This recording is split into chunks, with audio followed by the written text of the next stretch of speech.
आत्मज्ञानी अंतःकरण के राग द्वेष कसायों और शीत उष्ण आदि विषयों की इच्छा से रहित होता है। जो ज्ञानी होता है वो कैसा होता है? फिर से आत्मज्ञानी अंतःकरण के राग द्वेष आदि, अंतःकरण में सुख दुख राग द्वेष मान अपमान ये सब वृत्तियां रहती है। और जो आत्मज्ञानी होता है, जो आत्मनिष्ठ होता है, वो 14 त्रिपुटियों के अहंकार से मुक्त होता है, अंतःकरण की राग द्वेष वृत्तियों से मुक्त होता है और शीत उष्ण आदि विषयों की इच्छा से रहित होता है। और शीत उष्ण आदि, शीत ठंड और गर्म, शीत तो शीत ठंड गर्मी ये जो वायुमंडल है इसके प्रभाव से भी वह मुक्त रहता है। उसकी वजह से अज्ञानी की तरह वो रोता चिल्लाता या नाचता गाता नहीं है। उसको देवगति अर्थात प्रारब्ध से प्राप्त भोग सामग्री के ग्रहण द्वारा ना दुख होता है ना सुख होता है। इस प्रकरण के अंतिम सूत्र में अष्टावक्र जी जनक को पूछते हैं कि तू आत्मज्ञानी है, तेरे अंतःकरण के राग द्वेष आदि कसाय धुल चुके हैं, तू द्वंद्व रहित और आशा रहित हो चुका है। अष्टावक्र जी उसके अनुभव की, राजा जनक के अनुभव की प्रशंसा कर रहे हैं कि मैं देख रहा हूँ कि तू अंतःकरण की वृत्तियों के प्रभाव से भी अलग है और तू इन 5 ज्ञानेंद्रिय और 5 कर्मेंद्रिय और मन बुद्धि चित्त अहंकार इन 14 त्रिपुटियों से भी असंग हो गया है। अब तेरे को कोई भी दृश्य बाधा नहीं पहुंचा सकता तेरे साक्षी दृष्टा स्वभाव में। अब तुझे देव योग अर्थात प्रारब्ध अनुसार जो भी भोग प्राप्त है उसे ईश्वर का प्रसाद समझकर ग्रहण कर लेना चाहिए। तो अब जो भी तेरे जीवन में प्रारब्ध अनुसार अवस्था भी है उसमें परमात्मा की ही कृपा, ईश्वर का ही आशीर्वाद या प्रसाद समझकर ग्रहण कर लेना चाहिए। अब उसमें तुझे व्यथित नहीं होना चाहिए कि ऐसा क्यों हुआ और ऐसा क्यों नहीं हुआ। उनके प्रति सुख दुख की प्रतिक्रिया नहीं करना चाहिए, उसमें किसी प्रकार का राग द्वेष नहीं करना चाहिए। जो आया है सोचो ये प्रसाद है, सुख आया तो भी प्रसाद समझकर ग्रहण करो, दुख आया तो भी प्रसाद समझकर ग्रहण कर लेना चाहिए। यदि ऐसी प्रतिक्रिया होती है तो इसका अर्थ है मन तुम्हारा जीवित है, आत्मज्ञान दृढ़ हुआ। उनके प्रति सुख दुख की प्रतिक्रिया नहीं करना चाहिए, ये नहीं करना चाहिए। लेकिन यदि तू करता है तो सोचो कि तेरा मन अभी जिंदा है, मन मरा नहीं है, तेरा देह इतिहास में जा नहीं है। अगर राग द्वेष होता है करना नहीं चाहिए, नहीं करता है ठीक बात है। अगर करता है तो सोचो कि अभी तेरा मन मरा नहीं है, मन जिंदा है। यदि ऐसी प्रतिक्रिया होती है तो इसका अर्थ है मन तुम्हारा जीवित है, आत्मज्ञान दृढ़ हुआ नहीं। ये किसका धर्म है? सुख दुख किसको? मन को है। बंधमोक्ष किसको है? जीव को है। और भूख प्यास प्राण को है। और जन्म मरण। अगर इनमें से कोई भी अवस्था में तेरा मन अटक जाता है, भटक जाता है, लटक जाता है तो तेरा मन अभी मरा नहीं है, तेरा देह भाव अभी घटा नहीं है। क्योंकि जिनका देह भाव होता है उन्हीं को यह राग द्वेष सुख दुख वृत्तियां सताती है। नहीं सताता है तो अच्छी बात है, तेरा ज्ञान आत्मज्ञान दृढ़ हो गया, तेरा देह भाव जीव भाव मर गया। लेकिन अगर होता है कोई सुख दुख मान अपमान, तो अभी मानना पड़ेगा कि तेरा मन मरा नहीं। मैं कुछ करता नहीं, ऐसी तेरी धारणा अभी बनी नहीं है, फिर तू मैं कुछ करता हूँ ये भाव है तो मन मरा नहीं, और मैं कुछ करता नहीं ये भावना तेरी दृढ़ हो गई तो तूने मन पर विजय प्राप्त कर ली है। अब मन का कोई भी द्वंद तुझे दुखी सुखी नहीं कर सकता। फिर तू अज्ञानी ही है। अगर सताता है मन तुझे तो फिर अभी तू अज्ञानी है, ज्ञानी नहीं है। क्योंकि ज्ञानी को मन के धर्म, प्राण के धर्म, देह के धर्म, अंतःकरण के धर्म सताते नहीं। और अगर तुझे सता रहे अंतःकरण के धर्म, मन के धर्म, प्राण के धर्म, देह के धर्म, तो तू अभी अज्ञानी ही है। ज्ञानी तो अपने को न कर्ता मानता है न भोक्ता, बल्कि वह अपने को शुभाशुभ कर्मों का एकमात्र दृष्टा साक्षी आत्मरूप ही जानता है। तो ज्ञानी का लक्षण क्या बताया?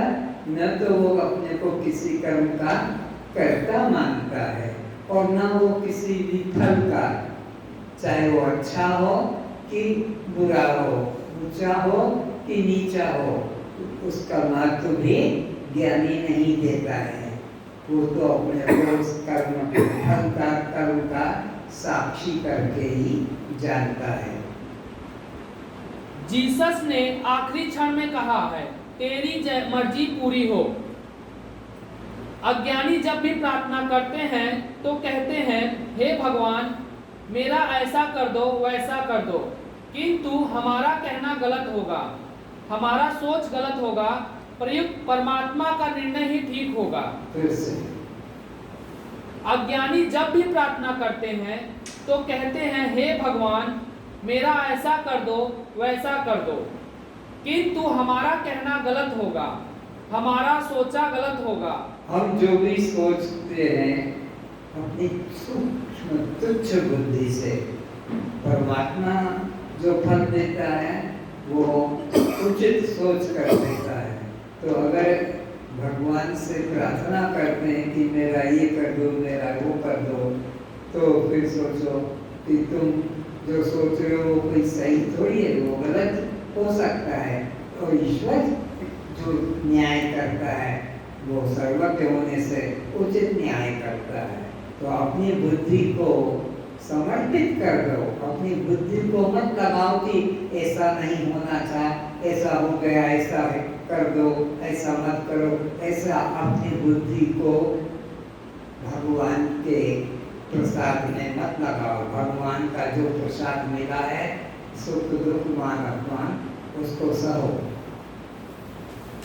यदि तुमने कोई कामना रख दी, अपनी इच्छा की बात कही, तो वह प्रार्थना नहीं हुई, वह तो तुमने उसे सुझाव दिया, आदेश दिया। तो भगवान को तुम कही ऐसा कर दो ऐसा मत करना, तो मतलब तुम भगवान से भी आगे अपने को मानते हो। भगवान को आदेश देना ये तो मूर्खता है। जो भगवान उनको प्रारब्ध देता है वो प्रसाद मानते स्वीकार करो, बल्कि आदेश मत करो कि ऐसा करो ऐसा मत करो, ये ठीक है और ये गलत है। काम बता दिया कि ऐसा कर दो, परमात्मा से ज्यादा अपने को समझदार मान रहे हो।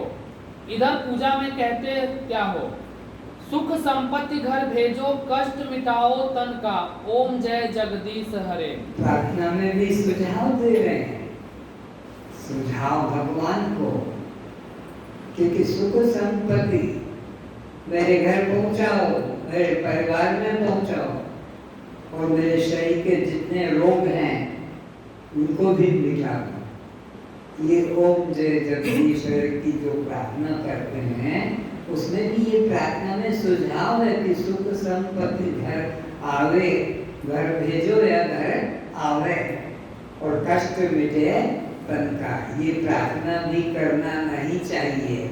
उसकी जो मर्जी है हमें स्वीकार करना है। यह भी कोई प्रभु प्रार्थना हुई, वंदना या भक्ति है? तुम तो कहने में लगे हो ज्यादा समझदार हूँ, मुझे क्या चाहिए हे भगवान तुझे पता नहीं, इसलिए सुना रहा हूँ, बता रहा हूँ, यह करो। एक सूफी फकीर फरीद हुआ। उसके 2 बेटे थे। प्रतिदिन फरीद तकदीर से, प्रवचन से संध्या को लौटता था। तब पति पत्नी तथा दोनों बच्चों एक साथ भोजन करते थे। ये रोज का नियम था। फरीदी संत थे, सूफी संत, उनके 2 संतान थी और दोनों अच्छे साथ खेलते थे। पिता बाहर से काम करके आता था संध्या को, तो दोनों बच्चों को गले लगाता था, प्यार करता था। और दोनों बच्चों की भोजन की थाली भी अपने साथ लगवा देता था। तो फरीद की पत्नी और फरीद के दोनों बच्चे 4 थाली भोजन की साथ में लगवा लेता और भोजन करता था और ऐसे खाते पीते रहते थे। एक दिन क्या हुआ कि वो जो बच्चा था वो मर गया। तो थाली 2 लगाई, 2 बच्चे थे तो 2 मर गए, या एक बच्चा था तो 1 मर गया। तो थाली रोज 4 लगती थी, आज 2 थाली लगी। तो पूछा फरीद ने, आज 2 थाली क्यों लगी, 4 क्यों नहीं लगाई? बोले वो सोए पड़े हैं, मर गए, ये शब्द का प्रयोग नहीं किया। तो खाना खा लो, फिर जो करना है लाश के लिए करेंगे। खाना पहले खा लो, 2 थाली लगा दिए तुम्हारी और मेरी, 2 बच्चे मर चुके हैं और उनका जो करना है वो बाद में करेंगे। इस तरह से ज्ञानी का समता भाव रहता है देह में, देह के संबंधों में। फिर से एक सूफी फकीर फरीद हुआ। उसके 2 बेटे थे। प्रतिदिन फरीद तकदीर से, प्रवचन से संध्या को लौटता था। तब पति पत्नी तथा दोनों बच्चों एक साथ भोजन करते थे। एक दिन फरीद तथा कथा कर लौटा, हाथ मुंह धोया, भोजन कक्ष में 2 ही थाल देख पूछा, आज 2 थाल क्यों है, बच्चों के लिए क्यों नहीं, बेटे कहाँ हैं? पत्नी ने कहा, यही कहीं खेलते होंगे, हम भोजन कर लें, वे फिर कर लेंगे। फरीद व उसकी पत्नी ने भोजन कर लिया। पत्नी कहती है कि एक बहुत जरूरी बात मैं तुमसे पूछना चाहती हूँ, मेरा मन द्वंद्व में पड़ गया है। फरीद ने कहा, ऐसी क्या बात है? पत्नी ने बताया, मेरे मन की दशा सुन नाराज तो नहीं होगे। यह मेरी पड़ोसन जो फातिमा है, 2 साल बाद उसकी हज यात्रा मक्का मदीना से कल आ रही है। यह सुन फरीद ने पूछा, तो क्या हुआ? अजीब बात यह है कि उसने जाते समय मुझे 2 हीरे दे गई थी कि उन्हें संभाल कर रखना, मैं लौटूंगी उस दिन दे देना। यात्रा में कीमती हीरे ले जाना ठीक नहीं। फरीद ने पूछा, तो क्या वे चोरी हो गए? पत्नी ने कहा, नहीं, हीरे तो मेरे पास हैं। फरीद ने पूछा, तो फिर क्या मुसीबत? पत्नी कहती है, उसे लौटा देना चाहिए कि नहीं? फरीद ने कहा, क्या तेरा दिमाग खराब हो गया है? अरे जिसकी चीज है उसे लौटा देना चाहिए, उस पर हमारा क्या अधिकार? इशारा किस बात का है कि ये 2 बच्चे मर गए, ये परमात्मा के हीरे थे, उसमें अपना अहंकार नहीं करना चाहिए। ये इशारा, ये कहानी को फिर से सुनेंगे। एक सूफी फकीर फरीद हुआ। उसके 2 बेटे थे। प्रतिदिन फरीद तकदीर से प्रवचन से संध्या लौट कर आता था। तो उसका काम ही था उपदेश करना, प्रवचन करना, ज्ञान कथा करके संध्या को आता था, अपना हाथ मुंह धो के और भोजन की थाली पर बैठता था बच्चों के सहित। तब पति पत्नी तथा दोनों बच्चे एक साथ भोजन करते थे। एक दिन फरीद कथा कर लौटा, हाथ मुंह धोया, भोजन कक्ष में 2 ही थाल देख पूछा, आज 2 थाल ही क्यों? बच्चों के लिए क्यों नहीं? बेटे कहाँ हैं? पत्नी ने कहा, यही कहीं खेलते होंगे, हम भोजन कर लें, वे फिर कर लेंगे। फरीद व उसकी पत्नी ने भोजन कर लिया। पत्नी कहती है कि एक बहुत जरूरी बात मैं तुमसे पूछना चाहती हूँ, मेरा मन द्वंद्व में पड़ गया है। फरीद ने कहा, ऐसी क्या बात है? पत्नी ने बताया, मेरे मन की दशा सुन नाराज तो नहीं होगे। यह मेरी पड़ोसन जो फातिमा है, 2 साल बाद उसकी हज यात्रा मक्का मदीना से कल आ रही है। यह सुन फरीद ने पूछा, तो क्या हुआ? अजीब बात यह है कि उसने जाते समय मुझे 2 हीरे दे गई थी कि उन्हें संभाल कर रखना, मैं लौटूंगी उस दिन दे देना। यात्रा में कीमती हीरे ले जाना ठीक नहीं। फरीद ने पूछा, तो क्या वे चोरी हो गए? पत्नी ने कहा, नहीं, हीरे तो मेरे पास हैं। फरीद ने पूछा, तो फिर क्या मुसीबत?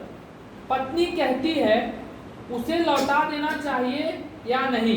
एक दृष्टांत, एक रूपक बनाया फातिमा ने, जो फरीद की पत्नी थी, कि मेरी पड़ोसन ने जाते समय 2 हीरे, कीमती हीरे हैं, सफर में ले जाना ठीक नहीं, कोई चुरा लेगा मेरी गठरी को, तो मैं क्या मुंह दिखाऊंगी? वो जो आएगी और मांगेगी हीरे तो उसका क्या चोरी हो गए? नहीं, तो फिर क्या बात है? फरीद ने कहा, क्या तेरा दिमाग खराब हो गया है? अरे जिसकी चीज है उसे लौटा देना चाहिए। तो पूछ कह रही है कि कल आएगी वो, तो उसके वो हीरे मुझे देना चाहिए कि नहीं देना चाहिए? तो पति कहता है, तो तेरा दिमाग खराब है, उसके हीरे तेरे को क्यों उसमें आसक्ति आ रही कि देऊं कि ना देऊं? उसके हीरे उसको दे देना चाहिए। तो अब ये बच्चों की घटना को परमात्मा में जोड़ेगी। जिसकी चीज है उसे लौटा देना चाहिए, उस पर हमारा क्या अधिकार? तो ये बच्चे किसके हैं? परमात्मा के। तो उसमें हमारा, मेरे बच्चे, ये ममता करना उचित नहीं है। मेरे से पूछने की भी क्या बात थी? लौटा ही देना चाहिए। उसके हीरे उसे वापस कर ही देना। उसमें मोह ममता करना महापाप है। पत्नी ने कहा, ठीक हो गया, समाधान तुमसे मिल गया। अब आओ मेरे साथ, मैं तुम्हें बताती हूँ कि बच्चे भोजन के समय क्यों नहीं आए। फरीद को ले गई। पास ही एक पुराना खंडहर मकान, उसके छत के नीचे दोनों बच्चे दबे मरे थे। मकान पुराना था, इसलिए जोर आंधी से छत गिर गई थी। फरीद ने देखा और बात को समझा और जोर से हंसा। वो कहा, तूने भी ठीक पहेली बनाकर बुझा दी। अब मैं समझा, यही 2 हीरे थे जो परमात्मा ने दिए थे, अब उसकी वस्तु उसने ले ली। तो अब तुमको जितने बैठे हो, हीरे मणि माणिक पति पत्नी ने बच्चे तो पैदा किए हैं, अगर उसमें कोई का देह समाप्त हो जाता है तो जिसका किया हुआ है उसको पहुंचा दिया। उसमें ममता करना ठीक नहीं कि मेरा बच्चा, कि मेरी बच्ची, कि मेरा पति, कि मेरी पत्नी, कि मेरी बहन मर गए। ये उसकी दी हुई है। कोई पूछता भी है, किसके बच्चे हैं? बोले भगवान के बच्चे। घर में व्यवहार में कोई पूछता है, ये बच्चा, ये लड़का किसका? तो पुत्र भगवान के, तो भगवान के हैं और भगवान ने ले लिए तो रोना चाहिए? अरे हमारा कर्तव्य है उसको संभाल के रखना, अब उसकी चीज उसको वो क्या दी। तो ये तुम जितने सुनने वाले हो इस कथा को अपने ऊपर ले लो कि कल से मेरे घर में भी ये होगा जरूर होगा कि जो जन्मा है वो तो मरेगा, उसे कोई रोक नहीं सकता है।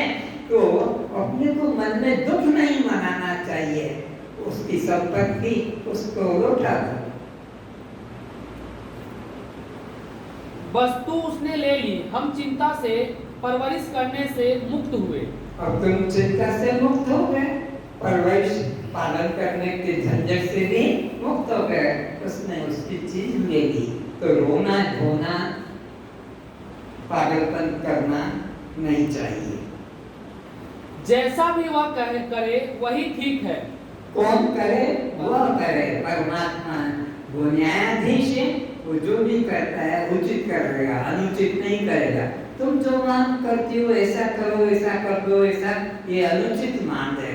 तुम भगवान को सुझाव देती हो, सुख संपत्ति घर भेजो, कष्ट मिटे मेरे तन का। तुमको ये प्रार्थना नहीं करना चाहिए, वो जो मर्जी है वैसा प्रसाद भेजे, स्वीकार करो। जब बेटी बेटा पति पत्नी नहीं हुए थे हम तब भी मजे में थे। अब ये बेटी बेटा और पति पत्नी ना रहे तो भी हम मजे में हैं, मजे में रहेंगे। पहले जैसे हो गए जब ये नहीं थे। इनके आने जाने से हमारी सत्ता में क्या भेद पड़ा। जब नहीं थे तब हम जैसे मस्त थे, हो जाने से वैसे ही मस्त हो गए, और चले जाने से भी वैसे ही मस्त रहना चाहिए। हमारी सत्ता में हमारे होने में कोई फर्क नहीं पड़ा। हम लोग के वही हैं, बच्चे होने के पहले या सुख संपत्ति आने के पहले, और बच्चे जाने के या सुख संपत्ति चोरी हो जाने पर कुछ फर्क नहीं पड़ेगा। परंतु स्त्री का पति मर जाए तो सारे जीवन राणपने का दुख मनाती है। अष्टावक्र जी कह रहे हैं कि हे जनक, तू मेरे द्वारा मेरे प्रति उठाए गए प्रश्नों पर अपने को कस कर देख ले। अगर इन सब बातों में तू ठीक उतर जाता है तो तूने आत्मानुभूति की जो घोषणा की थी वह ठीक है। ये अगर मैंने आत्महीरे की बात बताई तो वह ठीक है।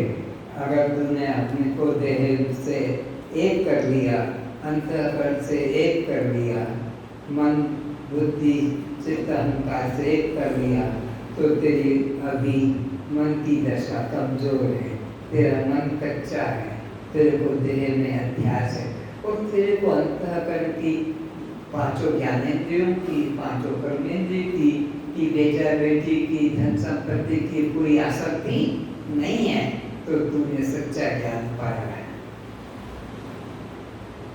वह परम अंतिम अनुभव की घोषणा है। अगर मेरे द्वारा बताई स्थिति पर तू ठीक नहीं उतर पाया है तो अपनी घोषणा वापस ले ले, क्योंकि सुनी हुई झूठी घोषणा से तू मुझे धोखा नहीं दे सकता है। तू अपने ही साथ छल कर रहा है। तू अपने अनुभव को ऐसा अंदर से जगा रहा है तो ठीक है, पर केवल मैंने बोला और तूने सुनकर ऐसा मान लिया, ये तो धोखा है, ये वास्तविक ज्ञान नहीं। अनुभव में उतर जाए कि बेटा की लाश पड़ी है और आंसू न निकले, चोरी हो जाए और चिल्लाकर रिपोर्ट न करे। तू मुझे या किसी और से सुनकर या पुस्तक पढ़कर मुझमें अपनी पूर्णता का विश्वास मत कर लेना। तू पूर्णता का विश्वास पुस्तक पढ़ के या मुझसे सुनकर मत करना, बल्कि अपने अनुभव में इस बात को जगाना है। तू मुझे सुनकर पढ़कर श्रद्धा को जगा और तू स्वयं सत्य में जाग।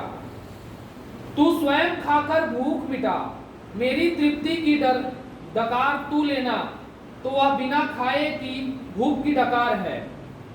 तेरे खाना मैंने खाया है और वो डकार जो तृप्ति की आएगी वो कोई दूसरे की डकार मेरी भूख का मिटने का प्रमाण नहीं। मैंने भोजन किया तो तृप्ति की डकार मुझे आएगी, और तृप्ति की डकार नहीं आ रही है तो सोचना कि मैंने अभी अपनी भूख नहीं निकाली है। फिर से तू स्वयं खाकर भूख मिटा, मेरी तृप्ति की डकार तू लेना तो वह बिना खाए की भूख की डकार है, तृप्ति की डकार नहीं होगी।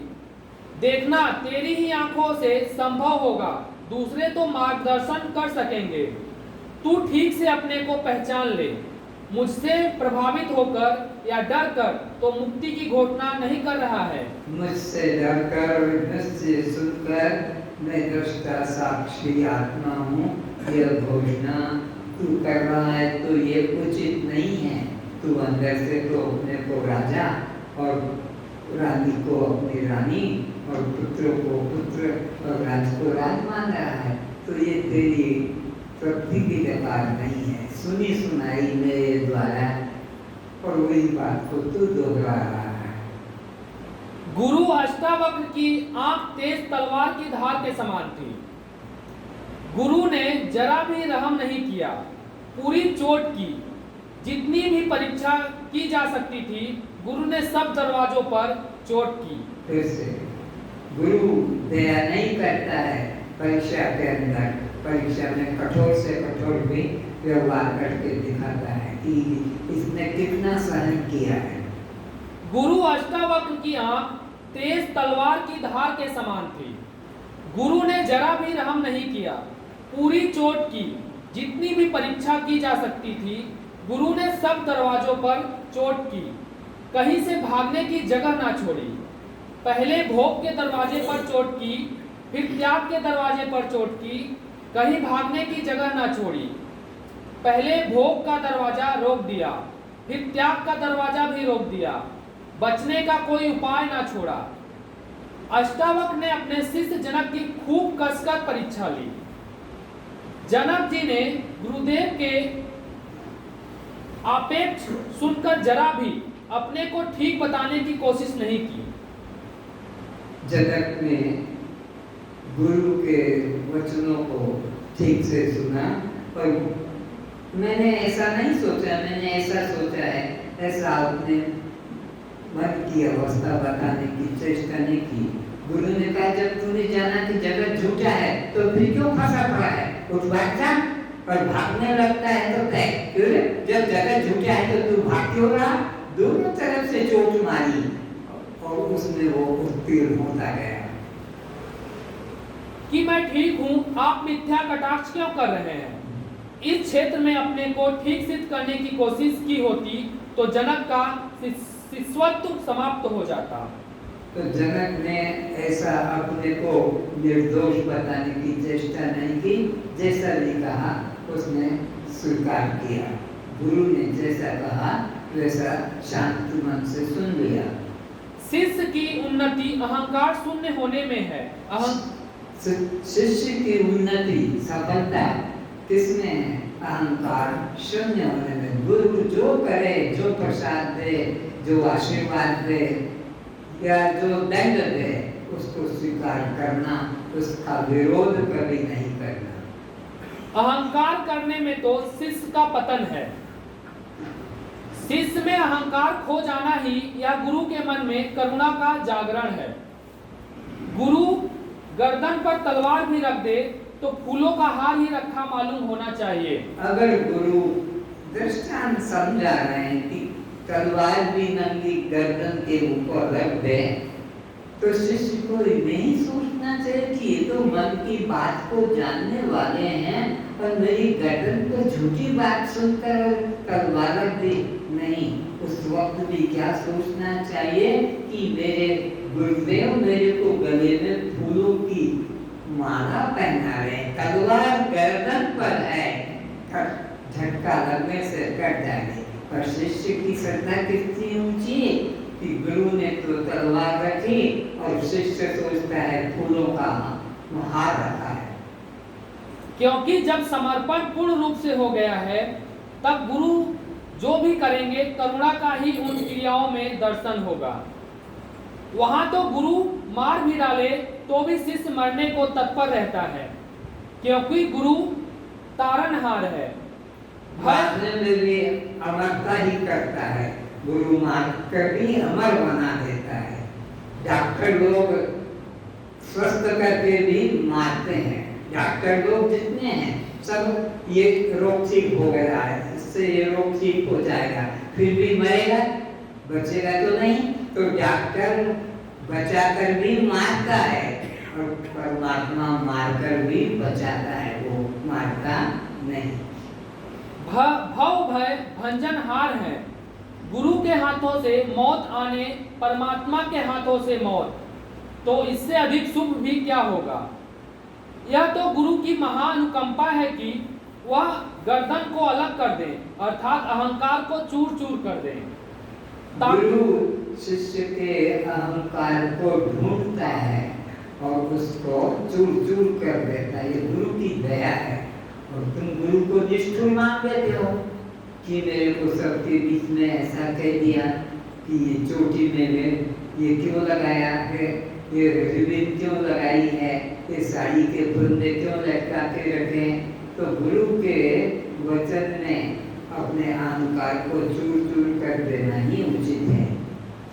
क्यों गुरु ने किया, इस मन से प्रश्न भी नहीं आना चाहिए, ताकि तुम पिंजरे से देह भाव से मुक्त हो जाओ। अगर गुरु मृत्यु भी दे और शिष्य के मन में क्रोध ना हो, तो शिष्य के मन में गुरु के प्रति करुणा का ही भाव उठेगा कि गुरु ने जो भी किया है वह मेरे कल्याण के लिए किया है। तो मारना भी गुरु का तारने के बराबर है। गुरु मारे तो भी वो तारेगा, संसार वाले तारेंगे तब भी मारेंगे। यदि शिष्य के मन में गुरु के व्यवहार से क्रोध है, तब गुरु महाजीवन भी देगा तो भी संदेह उठेंगे। तो शिष्य के मन में गुरु का कोई भी प्रकार का व्यवहार संदेहजनक नहीं होना चाहिए। जो भी वो व्यवहार करता है, ताड़ना देता है, सजा देता है, तो उसे अमृत की तरह प्रसाद रूप स्वीकार करना चाहिए। यह तन विष की बेलड़ी गुरु अमृत की खान, शीश कटाए जो मिले तो भी सस्ता जान। ऐसा संत कबीरदास जी ने गुरु की महिमा का वर्णन किया कि यह तन जिसको तुम लेकर बैठे हो पिता माता के रजबीज का परिणाम है या पंच महाभूतों का परिणाम है, तो यह तन विष की बेल है। इसमें कोई भी चीज वापस ग्रहण करने जैसी नहीं है। इधर से निकले तो वापस ग्रहण करोगे, चाट के देखोगे खट्टा है कि मीठा, इधर से गिरे तो वापस पीने की कोशिश करोगे, इसमें से निकलेगा तो उसको भी टेस्ट करोगे, इसमें से निकलेगा मुख में से तो भी नहीं, मल में से और मूत्र में से, तो यह तुम्हें विष की बेल है। 9 दरवाजे 9 दरवाजों से मैल ही निकल रहा है। अगर गुरु सच्चा तुमको मिल गया तो गुरु क्या है, अमृत की खान, उसके साथ मिलोगे तो अमृत ही अमृत है, वहां विष की कोई बात ही नहीं है। देह में सब विष का ही भंडार भरा है, पर गुरु के साथ व्यवहार होने में अमृत की खान, गुरु अमृत की खान। और सिर भी काट के गुरु आज्ञा में कहीं देना पड़े तो तत्काल दे देना, क्योंकि तुम तो अमरता को ही पाओगे। जो बतावे साधना साधक कहिए सोए, तुरंत मिलावे ब्रह्म से सच्चा सदगुरु होए। सच्चा सदगुरु की पहचान क्या है? क्षिप्रम भवति धर्मात्मना, तुरंत मिलावे। और साधन मंत्र करो, माला करो, जप करो, पूजा करो, पाठ करो, ध्यान करो, समाधि लगाओ इत्यादि साधन में, तो ये सच्चा गुरु नहीं है, ये पूरा गुरु नहीं है, इसने उस पूर्णता को पाया नहीं है, साधन में कुछ फंसा है, इसलिए शिष्यों को भी साधन का मार्ग बताता है। और जो साधन से मुक्त है गुरु, कोई मंत्र माला पूजा पाठ तीर्थ व्रत चंदन वंदन कुछ भी नहीं, बाहर का दिखावा नहीं करता है, तो सोचो कि ये पूरा गुरु है। तो झूठे गुरु अजगर बने और लक्ष्य चौरासी जाए और शिष्यगण चींटी बने, नोच नोच के खाए। ऐसे जो साधन में भटकाने वाले हैं परमात्मा के लिए ये करो ये करो ये करो तो मिलेगा, तो झूठे गुरु अजगर बने, मरकर ये अजगर सांप बनेंगे और शिष्य लोग चींटी बनेंगे। फिर ये चींटी क्या करेगी? ये अजगर सांप को खाएगी, क्योंकि अजगर जहाँ पड़ा है और आगे नहीं जाता है, वहीं वो जीवन निर्वाह करता है। तो शिष्यगण चाटी बने, नोच नोच के खाए। तो गुरु कुमार शिष्य कुंभ है, गड़ी गड़ी काढ़े खोट, अंदर हाथ सहारा दे, बाहर बाहर चोट। तो गुरु के पूरे गुरु है वो साधन के मार्ग में नहीं उलझाएगा और तुम्हारे को बिना साधन के ब्रह्मता का अनुभव कराएगा। तरना तरना सब कहे, मरना कहे न कोई, मरना मरना जो कहे, सच्चा सद्गुरु सोए। तो करना करना सब कहे, करना करना, लेकिन मरना जा मर इस तरह का वचन केवल पूरा गुरु ही अपने शिष्य के प्रति करता है। बाकी लोग तो करने करने की बात करते हैं। तो गुरु मारकर अमर बनाता है, देह भाव छीन कर आपका अमृत भाव जगाता है। गुरु द्वारा कटाक्ष सुन शिष्य के मन में गुरु के प्रति यह संदेश उठ जावे कि वे शिष्य की इतनी शीघ्र उन्नति को देख सहन नहीं कर पाए, शायद ईर्ष्या भाव आ गया है, इसलिए मेरी स्थिति पर इस प्रकार आपेक्ष कर रहे हैं। गुरु के उपदेश से अगर तुम्हें संदेह लग रहा है तो सोचना कि तुम्हारे को गुरु के प्रति पूर्णता का विश्वास नहीं है, संदेह हो गया है कि मेरे को इतना उच्च अवस्था में देखकर गुरु के मन में ईर्ष्या हो गई कि ये तो मेरे से भी आगे बढ़ गया, इसके पास तो वचन सिद्धि आ गई, इसने छू दिया, वो बड़ा जिंदा हो गया। ऐसे ऐसे भी कई गुरु के है। बुद्ध भगवान के पास में एक महिला का एक बच्चा था, करीब 7-8 साल का होगा। रोज माँ उठ जाती थी और काम में लग जाती थी। सुबह बच्चे को आवाज में, बेटा उठो उठो, मत त्याग करो। बच्चा उठे नहीं, सुनता नहीं, बहरा हो गया क्या? आती हूँ 2 थप्पड़ दूंगी तब उठेगा। फिर भी नहीं उठा, हिलाया तो भी नहीं जगा। अरे पास पड़ोस वालों को मेरे बच्चे को जगा दो, अरे मेरे बच्चे को जगा दो। पास पड़ोस के लोगों ने कहा तेरे बच्चे को रोज जगता है, इसे तू जगा दे, आज नहीं जग रहा है। अरे उसको उठाया, अरे मैं उठा दिया, गोद में बैठा है। आए पास पड़ोस के लोग, छू कर देखा, अरे अब ये नहीं जगेगा, नहीं नहीं तुम इसको जगाओ। भगवान बुद्ध के पास गांव वालों ने भेजा, तो भगवान बुद्ध ने ऐसे बड़े बच्चों को जिंदा 1-2 बार करके दिखाया। तो बोले भगवान बुद्ध के पास जा, वो इस बच्चे को जगा देंगे। भगवान तो बुद्ध अपने ध्यान में बैठे थे, बच्चे को आगे रख दिया। जब ध्यान तोड़ा तो कहा, अरे माई ये बच्चे को मेरे सामने क्यों रखकर लेटाया है? बोले महाराज ये जगता नहीं है। जगता नहीं है तो इसको उठा, तो मैं तो उठा के तो लाई हूँ, नहीं जग रहा है। फिर भगवान ने हाथ रखा उसके हाथ पर, अरे ये और नहीं जगेगा। वो और रोने लगी, नहीं नहीं, गांव वालों ने कहा है कि वो भगवान बुद्ध जगा देंगे, आप समर्थ हैं, आप जगा दीजिए। सोचा कि ये मानेगी नहीं, कितना भी समझाऊं। तो शिक्षा देने के लिए कहा, अच्छा अच्छा जग जाएगा। एक काम करो, पास में गांव है, वहां जाना और एक मुट्ठी राई के दाना जो निरंजन को रगड़ते हैं ना जिंदा करने को, तो एक मुट्ठी राई के दाना मसल लेना तो ये बच्चा जिंदा हो जाएगा। बोले अभी भाभी अभी लाती हूँ। सुन एक बात समझे, उस घर से राई के दाने लाना जिस घर में कोई मरा ना हो, वो मैं उसी घर से लाऊंगी।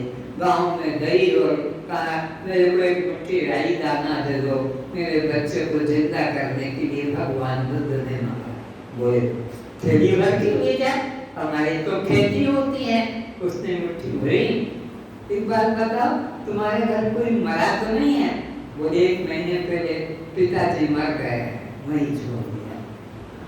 आगे गई दूसरे घर में, अरे मेरे को एक मुट्ठी राई के दाने दो। अरे तू डब्बा भर के ले जा, मेरे घर में तो खेती होती है, ले जा। मुट्ठी भरी। तुम्हारे घर में कोई मरा तो नहीं? अभी 6 महीने पहले मेरी माँ मर गई, वही छोड़े। घर गांव का ढूंढ लिया, कोई घर ऐसा नहीं मिला कि जिस घर में मौत न आई हो। जहाँ गई पूछा, राई तो सब देने को तैयार, राई की तो गांव में खेती होती थी, तो घर घर में राई, लेकिन वो बच्चे को कोई व्यक्ति को मरने की खबर की बात पूछती तो सब घर वाले कहते हमारे घर तो अमुक मर गया, बेटा मर गया, बेटी मर गई, भाई मर गया। अमुक अमुक समय पर सारे गांव से निराश होकर भगवान बुद्ध के चरणों में गिर गई। तो भगवान ने कहा दे दे वो राई का दाना, मुट्ठी भर मेरे को, मैं इस पे उसार देता हूँ और ये बच्चा जग जाएगा। बोले प्रभु अब तो आपने मुझे जगा दिया, अब तो आपने मुझे जगा दिया क्या कि जो जन्मा है एक दिन मरेगा, उसे कोई बचा नहीं सकता है। तो अब तो मुझे जगा दिया, मेरा उद्धार मेरा कल्याण जिससे हो वो उपदेश करो। और भगवान बुद्ध ने उसे तत्वमसि, वो परमात्मा तू है, वो आत्मा तू है, ऐसा उपदेश देकर उसे शांत किया। दूसरा संदेह यह उठ सकता था कि क्या मेरी बात पर गुरुदेव को विश्वास नहीं हो रहा है? क्या मैं झूठ बोल रहा हूँ? क्या मेरा अनुभव नहीं कथन मात्र है? शिष्य गुरु के प्रति संदेह कर रहा है कि मैंने जो अनुभव प्रकट किया है मेरे पर संदेह हो रहा है। क्या गुरु इतना भी मुझे नहीं जान पाए हैं? अगर ऐसा भाव उठता है तो शिष्य नहीं रहता, फिर तो गुरु शिष्य के बीच संदेह क्षितिज पर पहुंच जाता है। यह है जनक की गुरु भक्ति, जो अपने पार एवं गुरु जी की महानता कबूल करने में जरा भी संकोच नहीं हुआ। प्रतिक्रिया बिना सहज उत्तर देने के लिए विचार कर रहे हैं। गुरु की शंका का निवारण करने, अपने पर किए आरोपों को इनकार करने हेतु जनक तैयार हैं, किंतु आवेश उद्वेग से नहीं। यह भी सिद्ध नहीं करना चाहते कि मुझे खराब लगा, आपने मेरे प्रति इस प्रकार का संदेह कैसे किया। राजा जनक के जो भी अनुभव थे उसके ऊपर जो तर्क दिया था कि अगर तूने आत्मा को जान लिया है तो फिर रानी में राज्य में क्यों फंसा हुआ है, और अगर तूने जान लिया कि जगह झूठा है तो क्यों भाग रहा है। दोनों तरह के वचन को सुनकर जनक के मन में गुरुदेव के प्रति कुछ भी विरोध नहीं जगा और शांत मन से सुन लिया। अष्टावक्र कहते हैं, मुझे अर्थात सद्गुरु को सुनना जरूरी है, लेकिन उसे पचा लेना है, अपने अनुभव में उतार लेना है। लेकिन सुन लेना शिष्य के लिए काफी नहीं है। सुन लेना ही तो ज्ञान की तरह कितने मजे से बोल देते थे, कुछ जरा सा भी, लेकिन पूरा का पूरा देह भाव कर्ता भाव, जीव भाव घुसा हुआ है। तो यह सुनिंद्र ज्ञान से करना नहीं, बल्कि उसको अनुभव में उतार लेना है और देह के, अंतःकरण के या मन के कोई भी धर्म को अपना नहीं मानना है। सुनते सुनते जागो, जो सुना है उसमें उतरो, डूबो पचाओ। श्रद्धा का अर्थ पचा लेना, विश्वास का अर्थ अनपचा भरोसा। यह बोझ है, अहंकार बढ़ता है। श्रद्धा मुक्ति दिलाती है। मैं सिर्फ दृष्टा हूं, ऐसी श्रद्धा समझ हो जाए, ऐसी ज्योति जगे तो साक्षी का प्राकट हो जावे, साक्षी का जन्म हो जावे। तुम्हें दृष्टा हूँ, मैं चेतनात्मा हूँ, ये भाव जग गया तो साक्षी प्रकट हो जाता है। साक्षी का होना ही ब्रह्म का होना है। परमात्मा ना करता है ना भोगता है, जीव ही करता है और जीव ही भोगता है। इति श्री अष्टावक्र गीतायां ब्रह्म विद्यायां तृतीयं प्रकरणं समाप्तम्।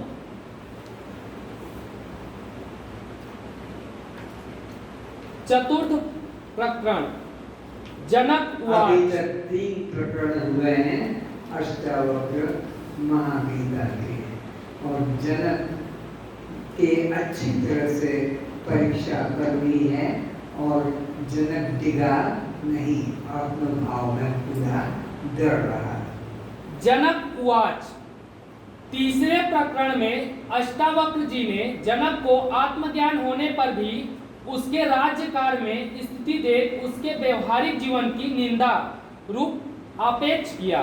फिर से उसके अनुभव सुन लिया कि जनक को ब्रह्म ज्ञान हो गया, किंचित भी संदेह नहीं, फिर भी उसके राजकाल में जीव देखते हुए आक्षेप किया कि तेरे को ब्रह्म ज्ञान हो गया तो राजकाल में कैसे फंसा है, उसकी निंदा भी की। तब भी जनक के मन में दुख नहीं हुआ कि गुरु जी ने मेरी उन्नति देखकर और फिर भी निंदा की है, ईर्ष्या की है, तो उसके मन में कुछ संदेह गुरु के प्रति नहीं जगा।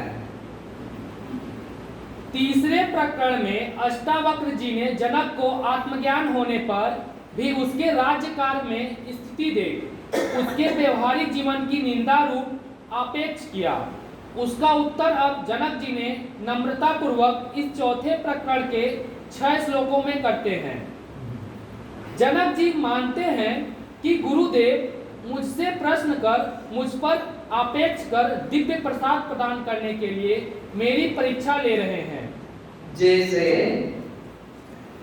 खूंटा ठोकने वाला बार बार चोट मारता है हथौड़े की हैमरिंग और हिलाता रहता है, तो वो जो बार बार चोट मारता है मजबूती के लिए और फिर हिलाता भी है, तो हिलाता उस कमजोरी में कुछ है तो वो भी निकल जाए, तो वो गुरु का हैमरिंग करना, मारना, चोट, वो भी उसके कमजोरी को निकालने के लिए है, न कि उखाड़ कर फेंकने के लिए है। जनक जी नम्रता पूर्वक मानते हैं कि गुरुदेव मुझसे प्रश्न कर मुझ पर आपेक्ष का दिव्य प्रसाद प्रदान करने के लिए मेरी परीक्षा ले रहे हैं कि कहीं मेरी श्रद्धा में, स्वरूप निश्चय में, अनुभव में कोई भूल धारणा तो नहीं रह गई है। मेरे जीवन शैली ऊपर कटाक्ष करने पर भी मेरे मन में क्रोध अथवा अपमान लगने जैसी अवस्था तो उत्पन्न नहीं हुई है। जनक जी गुरु के आपेक्ष कटाक्ष को प्रसन्न मुद्रा में शांत भाव से सुनते रहे एवं उत्तर देने के लिए अभयता से प्रस्तुत थे। गुरु जी ने आपेक्ष सुनकर जनक ना डरे, ना गलती कबूल कर क्षमा याचना की, क्योंकि जनक अपने अनुभूति में शुद्ध स्वर्ण की तरह अडिग थे। जनक जी भी मन में सोच रहे थे कि गुरु जी जब अपनी बात पूर्ण कर मुझे कहने का अवसर देंगे तब मैं सरलता से उत्तर दूंगा। तो जितना भी विरोध किया जनक जी के अनुभव के ऊपर, वो शांत रहा, कुछ विरोध में बोला नहीं और चुप रहा। जब मुझे गुरुजी मौका देंगे तब मैं इनका समाधान करूंगा। अपनी प्रशंसा सुनने के लिए नहीं, परीक्षा में उत्तीर्ण हो जाना ज्यादा नंबर प्राप्त करने के लिए नहीं, आशीर्वाद या शाबाशी पाने के लिए नहीं, स्वर्ण पदक पाने के लिए नहीं, अपने बुद्धिमत्ता का प्रदर्शन करने के लिए नहीं, बल्कि गुरु जी के हृदय दर्पण पर अपनी पूर्ण नम्रता की प्रतिमा उतार देने के लिए वे तत्पर थे। अपनी शरणागति का कुछ दिखावा नहीं करना है, बल्कि मैं जैसा हूं पूरा का पूरा उन्हीं का हूं। शिष्य तो गुरु के सम्मुख सदा हारा हुआ ही है। भव भय हार कर गुरुदेव के चरणों की रज मस्तक पर लगा उठने के लिए नहीं, बल्कि गुरु चरणों में मस्तक रूपी श्रीफल नारियल सर्वदा चढ़ाने के लिए तैयार है।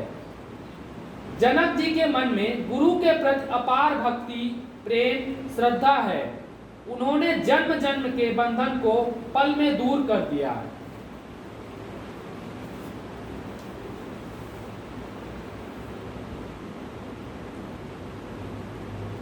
अहो अहो श्री सद्गुरु ज्ञानानंद अपार, हम जीवों पर कृपा करें कीना भाव से पार। गुरु कुंभ शिष्य कुंभ है, गुरु कुंभार शिष्य कुंभ है, घड़ी घड़ी काढ़े खोट, अंदर हाथ सहारा दे बाहर बाहर चोट। तो बाहर से चोट मारता है कुम्हार, पर उसको मजबूत करने के लिए मारता है, न कि कुंभ को नष्ट करने के लिए थाप मारता है। निज स्वरूप समझे बिना पाया दुख अनंत, समझाया निज रूप को धन्य धन्य भगवान। तो अपने स्वरूप को मैंने अनादिकाल से नहीं समझा था, इसलिए संसार में दुख भोग रहा था। अब मेरे स्वरूप का मुझे बोध करा दिया है, तो धन्य मेरा जीवन हो गया है। और गुरु जी के चरणों में मेरा बार बार नमस्कार है। गुरु गोविंद दो खड़े किसके लागू पाए, बलिहारी गुरु आपकी जिन गोविंद दिया बताए। गुरु के सामने, शिष्य के सामने गुरु भी खड़ा है और भगवान भी खड़े। गोविंद का नाम है, भगवान है। तो अब किसके मुझे प्रणाम पहले करना चाहिए? गुरु बड़ा है और फिर गुरु से गोविंद और बड़ा है, तो गोविंद को प्रणाम करूं पहले कि गुरु को करूं? तो अंदर से विवेक उत्तर निकलता है कि गुरु अगर ना मिला होता तो गोविंद का पता नहीं मुझे, तो गुरु ही महत्व है, गोविंद बड़ा नहीं है। फिर से गुरु गोविंद दो खड़े किसके लागू पाए, बलिहारी गुरु आपकी जिन गोविंद दिया बताए। गोविंद का जिन्होंने ज्ञान कराया वो गुरु ही महत्व। जनक जी कहते हैं कि ज्ञानी व ज्ञान रहित अज्ञानी व्यक्ति की क्रिया समान दिखाई पड़ने पर भी निश्चय में भेद रहता है। ज्ञानी व्यक्ति कार्य को भी खेल समझता है, जबकि अज्ञानी ताश, चौपड़, शतरंज, क्रिकेट आदि खेल को भी कार्य समझ लेते हैं। हार जीत, मारपीट, चाकू छुरा निकाल लेते हैं। जो खेल देखने वाले हैं, सर्कस हो कि क्रिकेट हो या कोई कबड्डी हो कि और कोई ताश हो, चौपड़ हो, उसमें वो लोग हार जीत में पागल हो जाते हैं, मारपीट हो जाती है, छुरा तक घुसा देते हैं। अज्ञानी लोगों को संसार का सुख या पद सच्चा लगता है, पर ज्ञानी के मन में ये सब मिथ्या है। गोली चल जाती है झूठे खेलों के लिए। संसार का भार ढोने वाले अज्ञानियों के साथ ज्ञानी के जीवन व्यवहार की तुलना नहीं की जा सकती है। अज्ञानी को आत्मज्ञान न होने से वह संसार को ही सत्य मानता है। ज्ञानी आत्मा को सत्य एवं संसार को माया, असत्य, अनित्य, भ्रम रूप जानता है। प्रारब्धवश और बाधिता अनुवृत्ति द्वारा संपूर्ण व्यवहारों को करता हुआ ज्ञानी दोष को प्राप्त नहीं होता है।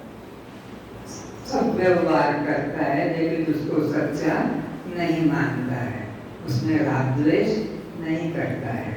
जनक जी कहते हैं, हे गुरुदेव, जिस ज्ञानी ने नाम रूप संसार के अधिष्ठान आत्मा को मैं रूप में जान लिया है, किस रूप में? मैं रूप में, नाम रूप को। वह किसी भी विषय या परिस्थितिवश विपेक्ष को प्राप्त नहीं होता है। तब फिर वो किसी से राग और किसी से द्वेष नहीं करता। तो मैं ही तो हूँ, इस रूप में उस रूप में, किससे को बड़ा कहूँ, किसको छोटा करूँ, किसको अपना कहूँ, किसको पराया हूँ, मैं ही तो सब रूप में हूँ। इसलिए वो किसी प्रकार का राग द्वेष नहीं करता है ज्ञानी व्यवहार में। यदि विद्वान पुरुष या स्त्री प्रारब्ध कर्मानुसार संतान संभोग में प्रवृत्त होते हैं, तो भी मूढ़ बुद्धि वाले अज्ञानियों के साथ उस ज्ञानी के कर्मों की तुलना नहीं हो सकती है। ज्ञानी अगर शादी करता है, ज्ञानी अगर खेती करता है, ज्ञानी अगर बच्चे पैदा करता है, या अज्ञानी भी शादी करता है, अज्ञानी भी खेती करता है, अज्ञानी भी बच्चे पैदा करता है, तो भी ज्ञानी के कर्मों की तुलना अज्ञानी के साथ नहीं की जा सकती है। मूर्ख कर्मों का कर्ता बन कर्मों में आसक्त हो जाता है। मूर्ख व्यक्ति कर्मों में कर्तापन का भाव रखेगा और फल भोगना पड़ेगा, किंतु ज्ञानी व्यक्ति कर्मों करते हुए भी अपने दृष्टा साक्षी आत्मरूप जानता है, इंद्रियों को कर्मों को पराया समझता है, अपना किया हुआ नहीं मानता है। जबकि ज्ञानी कर्मों का साक्षी रहता है। प्रारब्ध कर्म भोग में ज्ञानी अज्ञानी दोनों समान हैं।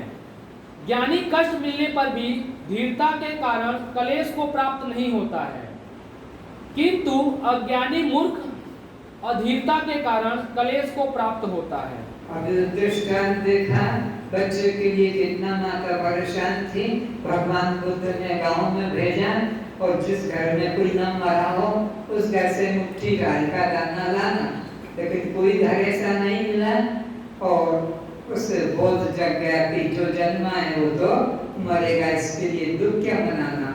अश्रु बंद हो गए और प्रभु से प्रार्थना की, आपने मुझे जगा दिया, अब मेरा उद्धार जैसे हो वो मार्ग बताइए, और भगवान बुद्ध ने उसको आत्मा का बोध कराया।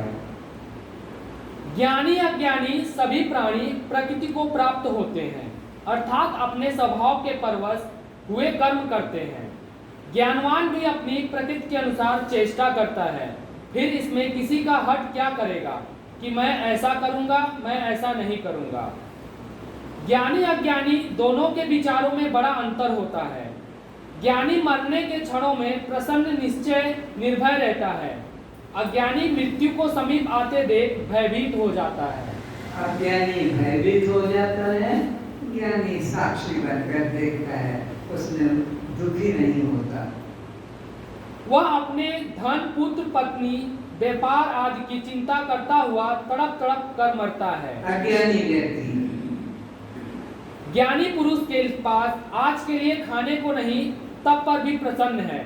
ज्ञानी का जीवन कैसा है कि अगर वो बाहर गया और किसी ने भोजन नहीं दिया तो अपना जहाँ भी उसकी निवास स्थान जगह है, आश्रम, उसमें भूखा ही सो जाता है, पर वो भगवान को गाली भी नहीं देता कि समाज के लोगों की निंदा भी नहीं करता कि ये संत का दर्शन कर रहे हैं, लेकिन फिर भी इनके मन में कुछ दान करने की रुचि नहीं जगी और मैं भूखा सो रहा हूँ। ज्ञानी को भूखा भी सोना पड़े तो भी वो उसकी निंदा नहीं करता, दुख नहीं मनाता है।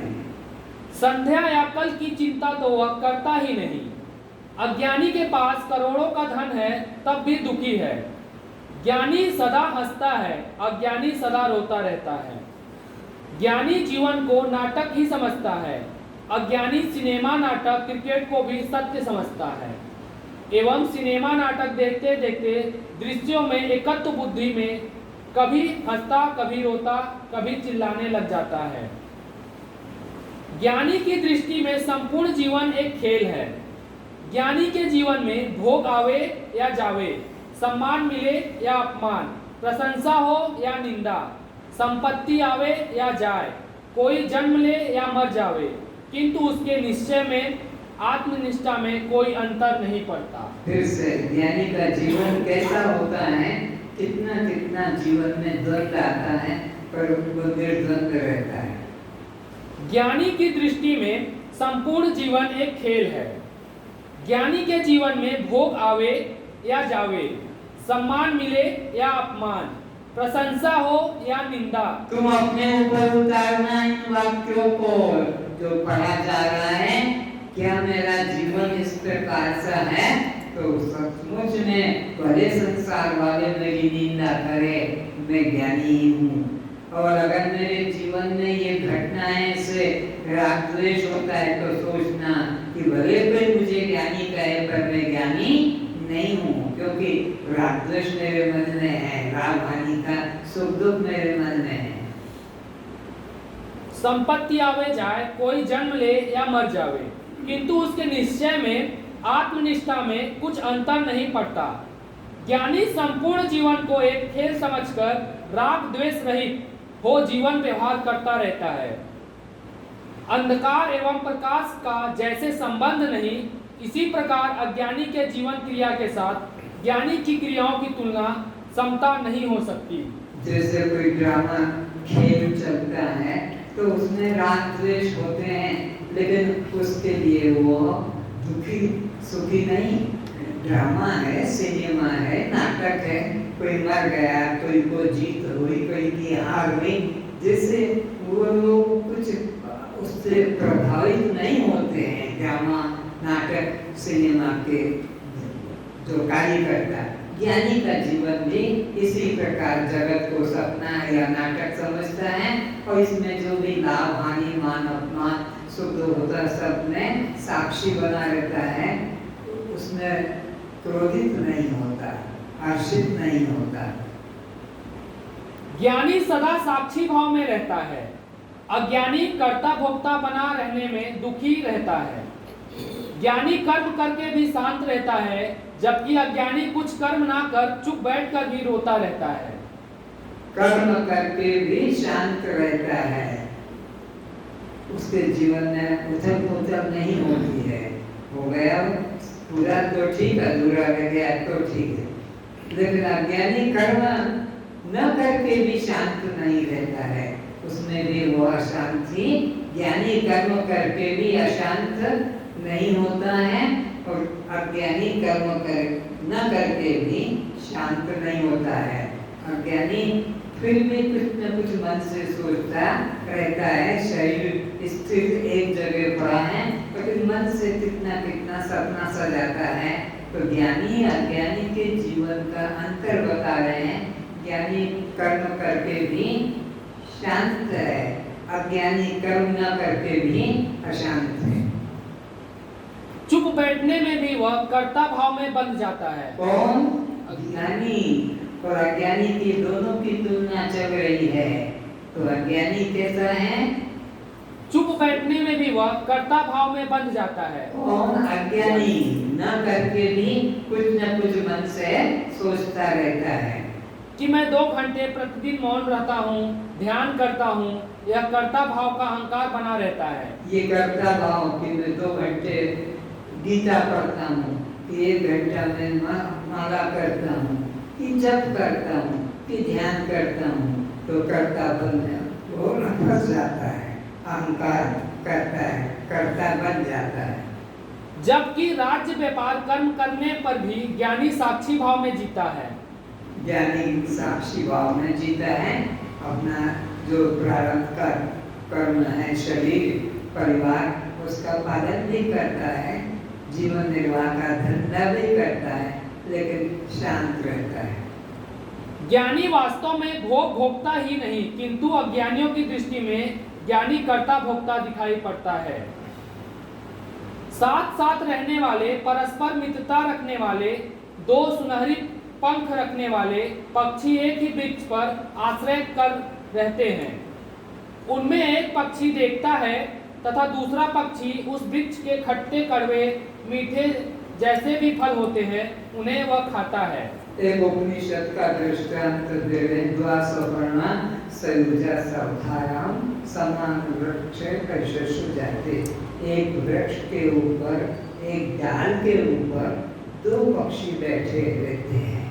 उसमें एक पक्षी तो उस डाल के ऊपर जो फल लगा है उसको खाता है, और एक उसको केवल देखता रहता है, वो खाता नहीं। ये फल भोगता है, ये अज्ञानी का लक्षण। दो पक्षी हैं, एक पक्षी देखता रहता है और एक पक्षी भोगता रहता है। तो भोगने वाला जीव है और ये देखने वाला ज्ञानी का लक्षण है। ज्ञानी दृष्टा साक्षी भाव रखता है, कर्ता नहीं बनता। अज्ञानी अपने को कर्ता मानता है, इसीलिए 84 में भटकता है। यह देह ही वह वृक्ष है जिस पर जीवात्मा और परमात्मा दो साक्षी सदा साथ रहते हैं। उनमें प्रतिबिंब रूप जीवात्मा पक्षी कर्म फल भोगता है एवं साक्षी परमात्मा तो सदा देखता ही रहता है। यही कर्ता भोक्ता जीव व साक्षी आत्मा का भेद है। तुम अपने ऊपर घटाओ इस बात को कि मैं कर्ता भोक्ता अपने को मानता हूँ कि मैं अपने को दृष्टा साक्षी जानता हूँ। अगर दृष्टा साक्षी जानते हो तो तुम वह मुक्त पक्षी हो, और दूसरा पक्षी जो उसके फलों को खाता है, कड़वे मीठे फलों को, तो वह जीव का लक्षण है। तो जीव कर्ता और भोक्ता सुखी दुखी होता है, लेकिन ज्ञानी साक्षी रहता है, वो कर्ता भोक्ता नहीं रहता। वास्तव में संपूर्ण कर्म सब प्रकार से प्रकृति के गुणों के द्वारा किए जाते हैं, तो भी जिनका अंतःकरण अहंकार से मोहित है वह मूढ़ अज्ञानी मैं करता हूँ ऐसा मानता है एवं कर्म फल के फलों को भोगने बारंबार जन्म मरण के बंधन में पड़ा रहता है। उसी को 84 लाख योनियों के चक्र में जन्म मरण में फंसना पड़ता है। किसको? जो प्रकृति के द्वारा हुए कर्म को अपना कर्म मानता है। पंचभूत प्रकृति के हैं, पंच कर्मेंद्रियां प्रकृति की हैं, पंच ज्ञानेंद्रियां प्रकृति की है, सतोगुण रजोगुण तमोगुण प्रकृति के हैं, 3 शरीर प्रकृति के हैं। इस तरह सब प्रकृति के कर्म होते हुए भी अज्ञानी मूल व्यक्ति मैं करता हूँ, मैंने ये किया, उसको 84 लाख योनियों में भटकना पड़ता है। और जिस ज्ञानी ने प्रकृति के कर्म को मैं करता हूँ भाव मन में नहीं रखा, वो सदा मुक्त रहता है। जबकि ज्ञानी सदा अकर्ता भाव में जीता है, क्योंकि आत्मा निष्क्रिय रहने से वहाँ ना कर्म है, ना फल है, ना दुख सुख है। साक्षी भाव में स्थित हुआ ज्ञानी इंद्रिय मन बुद्धि शरीर आदि की अवस्थाओं को देखता रहता है। जीवन में भोग आते हैं तो हर्षित नहीं होता एवं स्त्री पुत्र पति मर जावे पर दुखी भी नहीं होता है। जबकि ज्ञानी सदा अकर्ता भाव में जीता है। ज्ञानी किस भाव में जीता है? अकर्ता भाव में। तो कर्म कौन करता है? प्रकृति के कर्म होते हैं। प्रकृति क्रियमाणानि गुणे कर्माणि सर्वशः, किंतु अहंकार विमूढ़ आत्मा कर्ताहमिति मन्यते। मैं करता हूँ, मैंने किया है, मेरे द्वारा हुआ, और मैं फलाना होता तो यह चल नहीं पाता, मेरी वजह से यह चलना सीखा है इत्यादि। यानी का कर्म में कर्तापन का अहंकार नहीं होता है, क्योंकि आत्मा निष्क्रिय रहने से वहाँ ना कर्म है, ना फल है, ना दुख सुख है। साक्षी भाव में स्थित हुआ ज्ञानी इंद्रिय मन बुद्धि शरीर आदि की अवस्थाओं को देखता रहता है। देखता, साक्षी, दृष्टा मात्र। जीवन में भोग आते हैं तो हर्षित नहीं होता एवं स्त्री पुत्र पति मर जावे पर दुखी भी नहीं होता। सब अपने अपने मन में सोचो, ये और किसी की कथा नहीं है, ये तुम्हारे ज्ञानी होने का प्रदर्शन किया जा रहा कि ज्ञानी कैसा होता है, ज्ञानी का जीवन यात्रा कैसे होती है। अतः जो होता है उसे होने देता है, ना मन को कहीं से तोड़ता है, ना कहीं जोड़ता है, ना रोकता है, वह केवल देखता रहता है। बैलगाड़ी चलते समय कुत्ता गाड़ी के नीचे चलता है तो दूसरा कुत्ता उसे कहता है, अरे गाड़ी के नीचे से निकल बाहर आ। कुत्ता कुत्ते को कहता है, दो कुत्ते हैं, एक कुत्ता गाड़ी के बाहर चल रहा है, एक कुत्ता गाड़ी के नीचे से चल रहा है। बैल गाड़ी को खींच रहे हैं, गलत गाड़ी को खींच रहे हैं, गाड़ी जा रही है तो बाहर वाला कुत्ता कहता है, क्यों गाड़ी के नीचे चल रहा है, बाहर निकलना। कोई मैं बाहर निकल जाऊंगा तो ये गाड़ी खींचेगा कौन? वो क्या सोचता है, मेरे शक्ति से और ये गाड़ी चल रही है। तो ऐसे ही अज्ञानी व्यक्ति ज्ञानी को कहते हैं, निकल और मेरे साथ चल। तो वो अज्ञानी व्यक्ति क्या समझता है कि इसके सहारे से ये गाड़ी चल रही। इसको फिर से सुनो।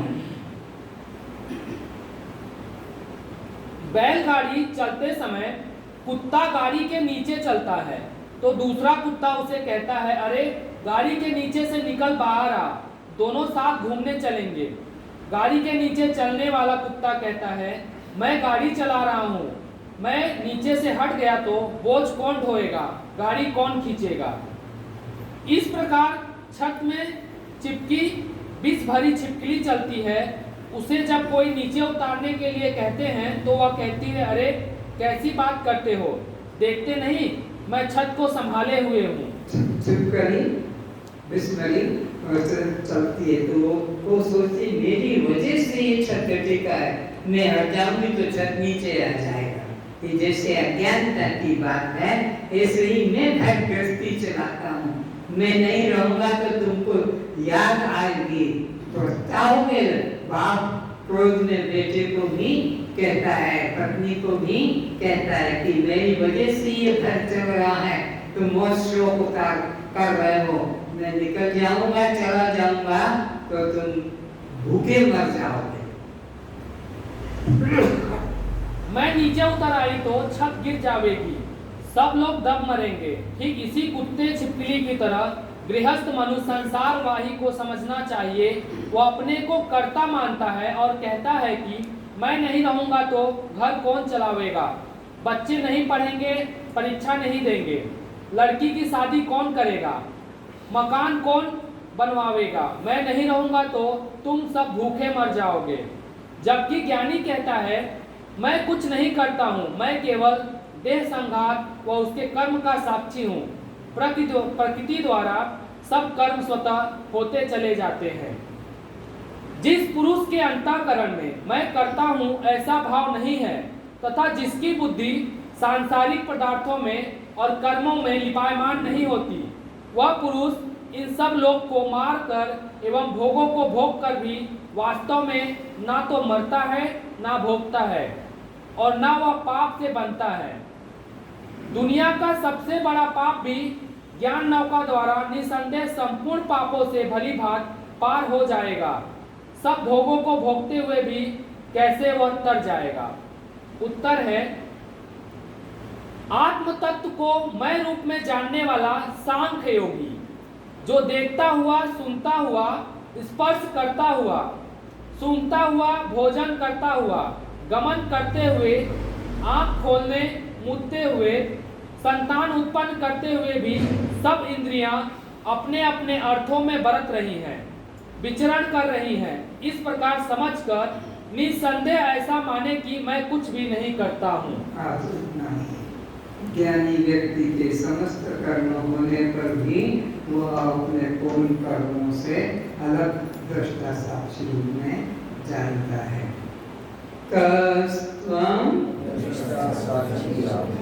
तो जन्म नाम किसका? भूख प्यास, सुख दुख, बंध मोक्ष, तो आप शव हैं, पर प्रकाश में